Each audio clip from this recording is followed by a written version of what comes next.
Hola, ¿qué tal? Esta es la clase 3, corresponde a la unidad 3 y es la unidad de sueño, el trabajo del sueño.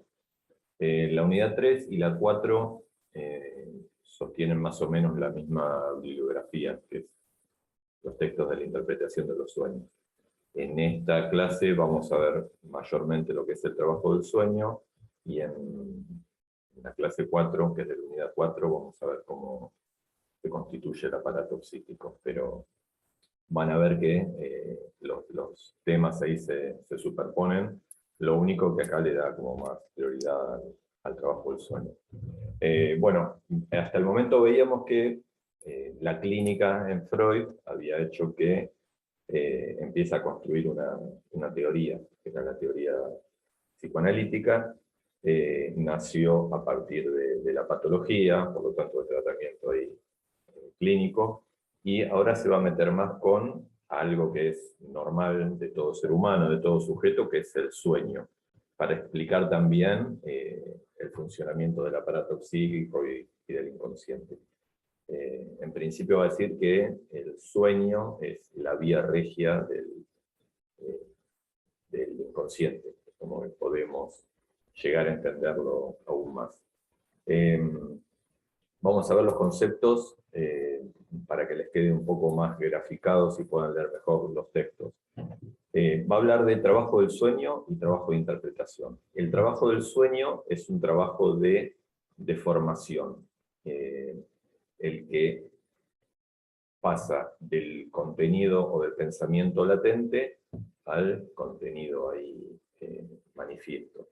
Lo que hace el trabajo del sueño es desfigurar algo intolerable. Acá es intolerable, va a ser llamado, ya lo habíamos nombrado la vez pasada, deseo, que va a ser el deseo inconsciente.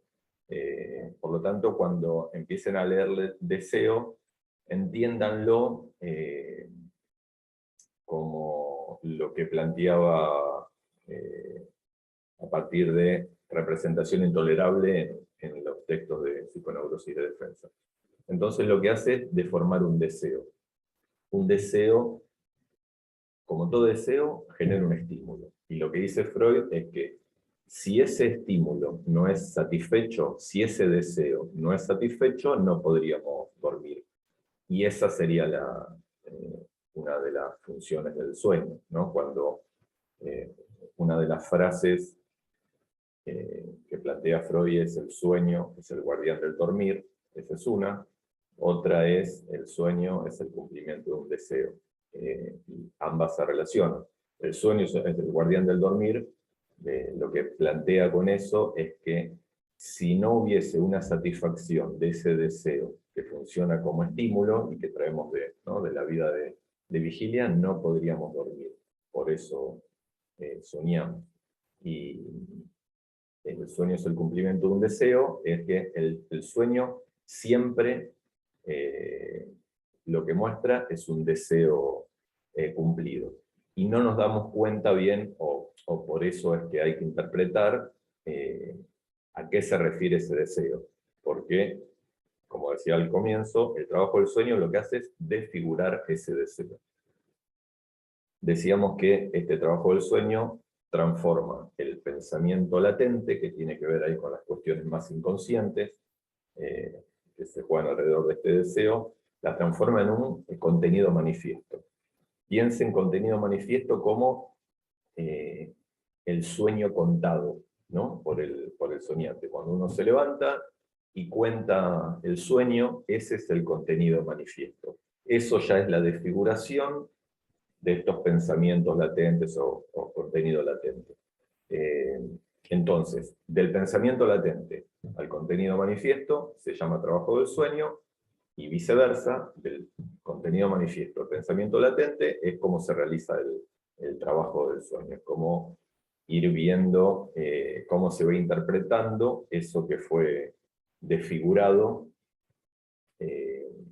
como formación del inconsciente. Tanto el síntoma, bueno, por el momento vimos síntomas, después más adelante, ya en la unidad 5, vamos a ver otras formaciones del inconsciente, pero el síntoma es una formación del inconsciente, El sueño es otra formación del inconsciente. Del inconsciente solo sabemos de sus efectos. Uno de los efectos es el síntoma, por lo que vimos hasta el momento, y otro va a ser el sueño. Otra cosa que va a plantear Freud acá es los mecanismos del trabajo del sueño. Va a decir que el trabajo del sueño tiene 3 mecanismos: la condensación, el desplazamiento y la figuración plástica, que sería la transformación en imágenes. Todo esto se hace de manera regresiva, y ahora vamos a explicar un poco mejor. Y a todo esto, a la condensación, desplazamiento y la figuración plástica, luego de que se genera el sueño, y a partir de que lo contamos, esa posibilidad de contar el sueño tiene que ver con un cuarto mecanismo, que Freud en un comienzo lo pone como trabajo del sueño, y después lo saca y lo pone más en el estado de vigilia, y ese cuarto mecanismo sería la elaboración secundaria. La condensación, así piensen en lo que entienden ustedes por condensación, es la sustitución de varios elementos en uno solo, ¿no? La subrogación de varios elementos en uno solo. Dice Freud mayormente que tiene que ver con una cuestión económica. Aparece un elemento en el sueño que condensa a varios elementos.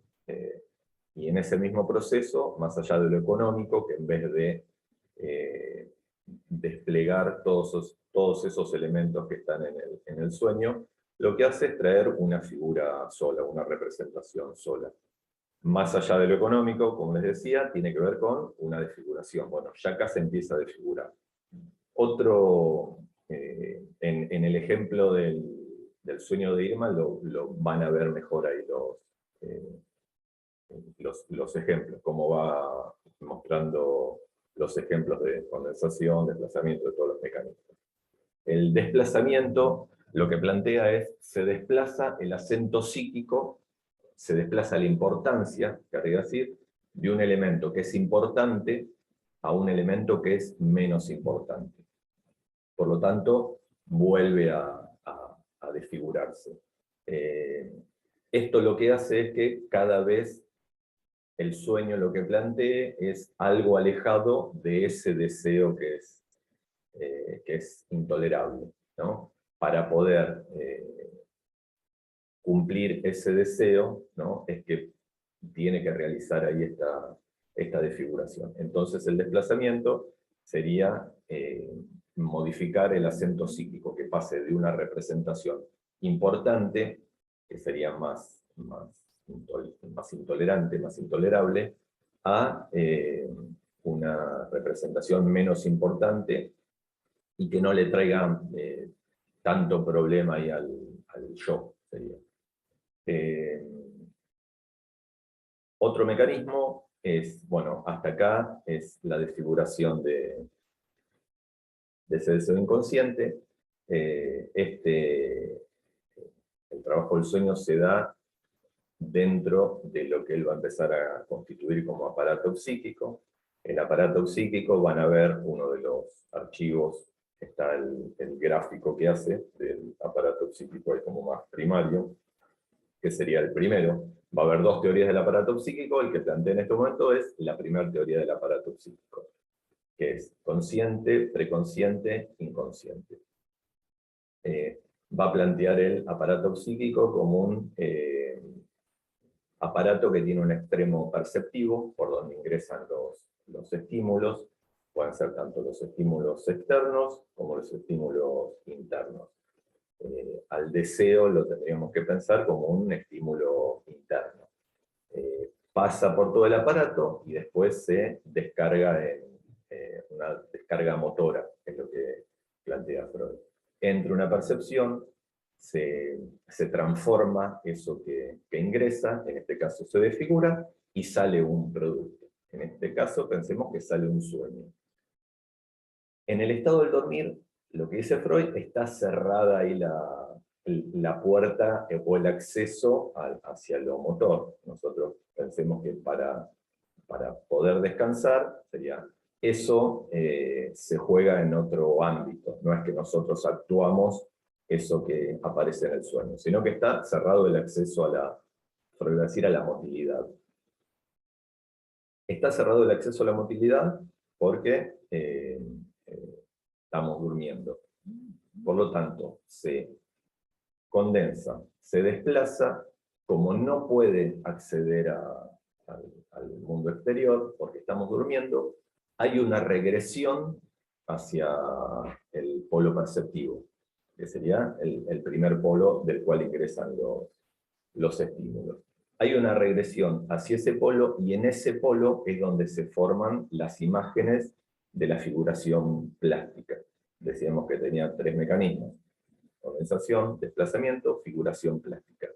Para acceder a la figuración plástica, que sería la imagen con la cual soñamos, Freud va a plantear acá algo que dice que siempre se sueña en imágenes, ¿no? Entonces, el tratamiento es condensación, desplazamiento, hay una regresión hacia el polo perceptivo, y ahí se transforma en una imagen. Ese sería el sueño. Una vez que nos despertamos, lo que intentamos hacer con la elaboración secundaria es ponerle palabras, ¿no? Este cuarto mecanismo que estaba por fuera del trabajo del sueño, lo que intenta hacer es ponerle palabras a esta imagen. Por lo tanto, se vuelve a desfigurar. Imagínense ustedes contando una imagen, ¿no? Relatando una imagen, ¿no? Esa imagen va a estar relatada a partir de las representaciones que tiene cada uno para relatar ahí esa imagen. Por lo tanto, ahí hay una nueva desfiguración. La puesta en palabras y la transformación de esa imagen en algo comprensible, ¿no? Que tiene que ver con la lógica y del discurso de la vigilia, lo que hace es que nos dé por resultado el contenido manifiesto. Volvemos un poco al aparato psíquico. Decíamos que el aparato psíquico tenía un polo perceptivo, por el que ingresan los estímulos, un polo motor, por donde sale todo lo que se transformó dentro de ese aparato psíquico. En la frontera, ¿no?, entre el interior del aparato psíquico y la salida al mundo exterior, lo que va a empezar a plantear en este momento es que existe lo que se llama la censura. Es lo que permite o no permite pasar algo. En el estado de vigilia, cuando veamos la próxima unidad, lo vamos a ver mejor. Acá lo que podemos entender es que esa censura se rebaja un poco.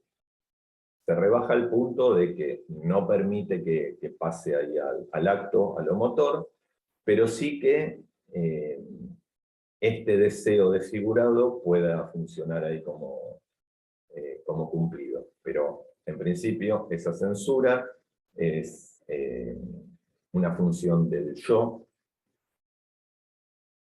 y si pueden hacer un paralelismo con lo que veíamos de neuropsicosis de defensa, esa censura sería como la defensa, que permite o no permite que algo pase a la conciencia. Si es tolerable para el yo, y quiere decir, si es tolerable porque se desfiguró lo suficiente, va a poder salir. Si no es tolerable, va a quedar dentro del aparato psíquico. No sé si tengo algo más. Algo más que va a plantear es que en el resto diurno, el sueño también se puede leer como el resto diurno más un deseo inconsciente. El deseo inconsciente, cuando veamos la unidad 4, ahora en la próxima clase, van a poder entenderlo mejor. Pero lo que pone en funcionamiento al aparato psíquico es un deseo. Es un estímulo que busca satisfacción. Esa satisfacción siempre es parcial, por lo tanto siempre el deseo nunca se termina de satisfacer totalmente, y por eso estamos vivos. En la medida en que siempre hay un deseo que si se satisface parcialmente, es que podemos ir ubicando en diferentes objetos de nuestra vida eso que nos satisface. Imagínense que si hubiera un objeto totalmente ahí satisfactorio, el deseo se acabaría y eso correspondería ahí a la muerte. Entonces, el deseo, ¿no? que como estímulo permanente que busca satisfacción, va encontrando satisfacciones ahí parciales, y por lo tanto pensemos que el deseo siempre está ahí en el aparato psíquico, está permanentemente en nuestra vida, y lo que hace que soñemos tal o cual cosa es un disparador, que es lo que se va a llamar resto diurno.